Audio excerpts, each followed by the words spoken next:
life. So today I have a friend. This is Steve. Hello there. Hi, and I'm going to go ahead and say Steve is actually my counselor. I actually refer to him quite often from the stage. This is Steve, and he has helped me so much on my journey the last 4 years. So thank you for being here. It's been an honor. It's been a privilege to be with you. Thank you for being here. I want to ask you, tell us a little bit about your family. What's your wife's name? My wife is Krista. Krista, and you have 2 children? 2 children. Zoe Grace, she'll be about 6 in April 1st, and have a son named Christopher who's 4. Awesome. So, very cool. And a 6-month collie named Brody. So Really? you can't forget Brody. Okay, awesome. Very cool. And you adopted both of your children? Yes, adopted both of them in 2016 and 2014. That's amazing. So what a cool story. It's been a wonderful journey. Very cool. And what do you do for a living? I am a licensed professional counselor, and I own my own practice called Grace Rose Counseling. Very cool. And I'm in Charlotte and Lincolnton, so I'm on the other side from Concord. Awesome. Great. Well, today, what I want to ask you is, if somebody walks into your office and they're struggling with anxiety, and they sit down with you, what is the first thing that you suggest to them? Where do you start that journey? Well, a lot of times anxiety means that they're dealing with this broken world in a certain level. It says in Romans 8 that the world is groaning, Yes. and it's groaning for redemption. So they're actually feeling that groan in their hearts on a certain level that maybe other people don't. Yeah. So that's really theologically where we start, but then really practically you wanted to deal with their triggers. What's really triggering it underneath the anxiety? For instance, a person recovering from alcohol would be triggered by the smell of alcohol, and that would bring a certain anxiety. Yeah. Or somebody that dealt with a trauma, maybe abuse, would see a gun or see a destructive show, and that would trigger anxiety. Yes. So certain things like that would trigger. So we all of us have triggers. It's just being aware of what they are. Yeah.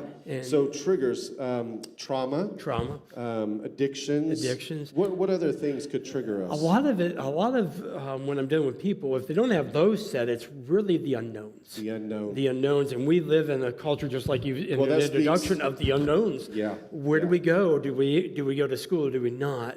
Do we stay home? What is the last 24, 48 hours? There's been a lot of unknowns. Yes. And that's created a lot of anxiety because we don't have answers. And when that happens, we want to control. Yes. But then we don't have anything to control because Yes. everything is out of control. That's right. Man, thank you. So during this series, we've been making sure that we're saying this isn't just a me issue, but all of us will deal with anxiety at some level. So we've been asking the professionals, where have you experienced anxiety in your own life? Oh, gosh. A lot of my anxiety I feel when I get powerless or stuck. Whether it's with a counseling situation, whether it's parenting, it doesn't matter what it is, it's powerless or stuck. And if I can I tell you a little story where that comes from?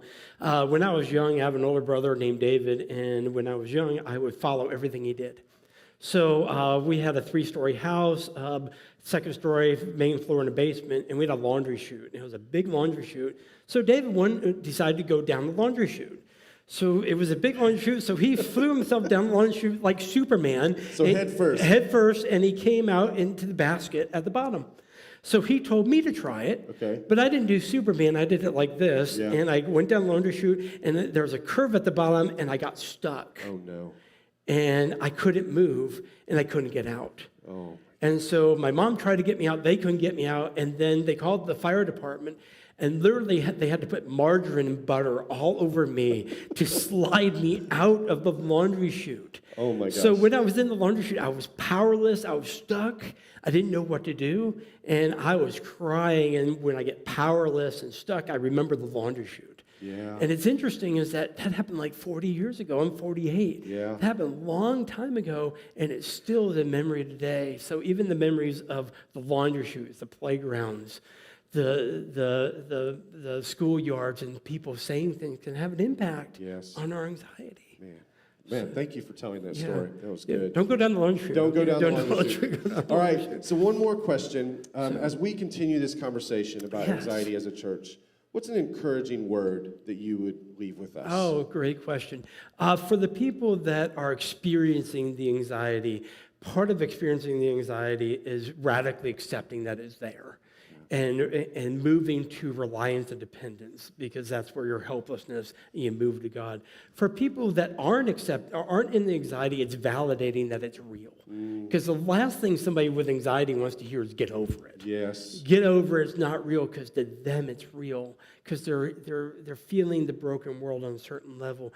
And Romans 8:24 moves that passage from the broken world to saying that God is moving this world and moving us to a spirit of sonship, that we're going to be part of God's adoption and redemption. So the groaning in this world will be no more at one time. Yeah. God will make all things new.